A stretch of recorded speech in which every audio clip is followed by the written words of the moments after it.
ED सब मुद्दों से ध्यान हटाने के लिए आटा, दाल, चावल, छाछ, दही सब पर टैक्स लग गया। 5% टैक्स लगा दिया। पहले कपड़े और जूते पर लगा ही चुके हैं। अब आदमी के मुंह में हाथ डालकर उसकी रोटी निकालने की तैयारी हो गई। आटे पर टैक्स कभी अटल जी ने, किसी ने भी, राजीव गांधी जी ने, इंदिरा जी ने, किसी ने नहीं लगाया। आटे पर टैक्स तो इन्होंने ही लगाया। अब ये जो बीजेपी के मामा जी, इनके कब तक गीत गाएंगे? क्यों ध्यान हटाने की कोशिश करते हो? अपने मामा जी को जाके समझाओ। नाटक करते हैं। कावड़ यात्रा पे प्रतिबंध लगा दिया। कावड़ यात्रा पे कोई प्रतिबंध नहीं है। पहले रामनवमी को लेकर माहौल बनाने की कोशिश की। भोलेनाथ की यात्रा पे प्रतिबंध लगाने की इस देश की किसी नेता में, किसी भी पार्टी में हिम्मत नहीं है। भगवान राम ने खुद ने महादेव की पूजा करके और उसके बाद रावण को हराया था। तो महादेव है। कौन लगा रहा है रोक? ये बीजेपी वाले लगा रहे हैं रोक। आटे के मामले में बीजेपी जवाब दे।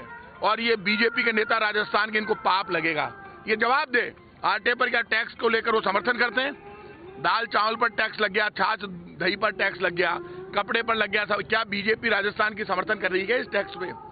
आटे पर तो पहली बार टैक्स लगा है। बीजेपी, कांग्रेस, किसी ने टैक्स नहीं लगाया। अब लोगों को भूख से मारने की तैयारी हो रही है।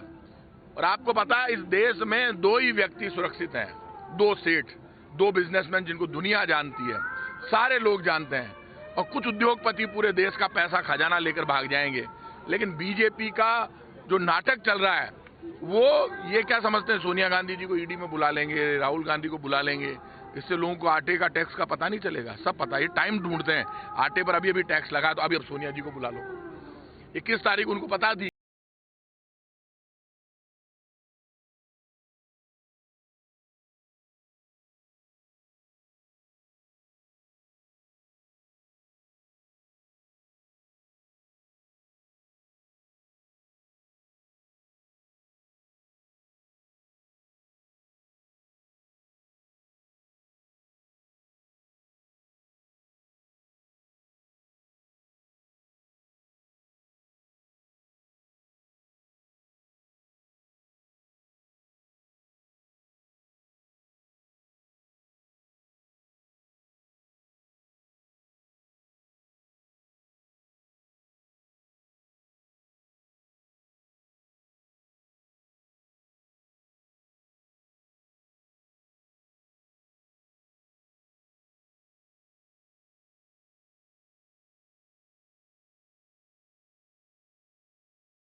और आतंकवादियों को बंद नहीं करती। क्यों नहीं कर रही बंद?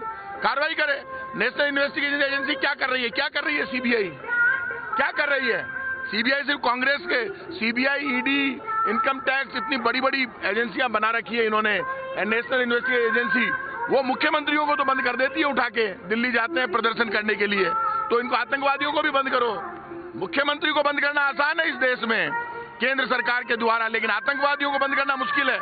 केंद्र सरकार जिस तरह राजनीतिक नेताओं की गिरफ्तारियां कर रही है, वैसे ही वैसे आतंकवादियों को उससे ज्यादा गिरफ्तारी करनी चाहिए केंद्र सरकार को। भारतीय जनता पार्टी की जो नीति है इसका हम घोर विरोध दर्ज कराते हैं और ये जो भारत का एक जो स्वस्थ प्रजातंत्र है, भारतीय जनता पार्टी उसको खत्म करने पर तुली हुई है।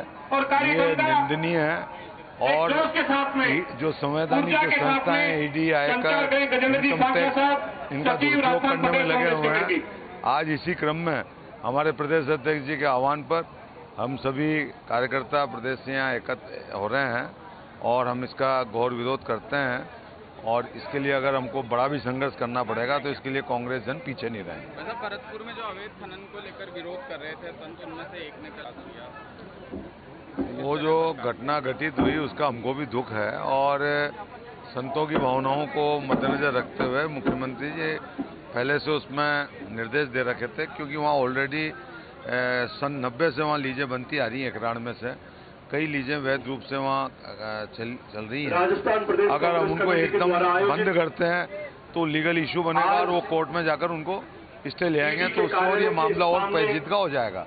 इसी भावनाओं को मद्देनजर रखते हुए सरकार प्रयास कर रही है कि भाई उनको दूसरी जगह शिफ्ट कर दिया जाए ताकि उसका स्थायी समाधान हो सके और उसके लिए हम प्रयासरत हैं। जल्दी जल्दी हम करने राजनीतिक षड्यंत्र के तहत सोनिया गांधी जी और राहुल गांधी जी को डराना चाहते हैं, कुचलना चाहते हैं, विपक्ष को खत्म करना चाहते हैं, लेकिन ऐसा कभी नहीं होगा। न कांग्रेस, न सोनिया गांधी, न राहुल गांधी, न हम न डरने वाले हैं, न झुकने वाले हैं। जिस केस में कोई दम नहीं है, 2015 में एफआईआर लग चुकी, उसके अंदर जानबूझ करके प्रताड़ित किया जा रहा है और 75 साल की वो महिला जिसके पति ने देश की एकता और अखंडता के लिए प्राण न्यौछावर कर दिए, जिसकी सास ने प्राण न्यौछावर कर दिए, बलिदान हो गई और आज उनको बुला करके परेशान किया जा रहा है। इससे ज्यादा क्या दादागिरी हो सकती है? इससे ज्यादा क्या हिटलरशाही हो सकती है?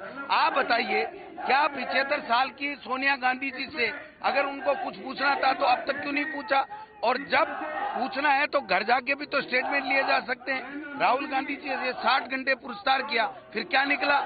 जब मामला कोर्ट में है और कुछ बनता नहीं है केस, उसके बावजूद केवल विपक्ष को खत्म करने के लिए, डराने के लिए।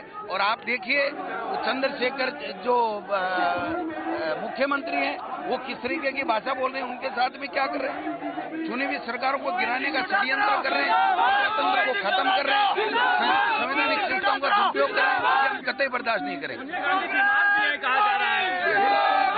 है उनके जो तकलीफ है सबको पूरा देश जानता है, लेकिन मोदी और अमित शाह और आरएसएस के कोई फर्क नहीं पड़ता।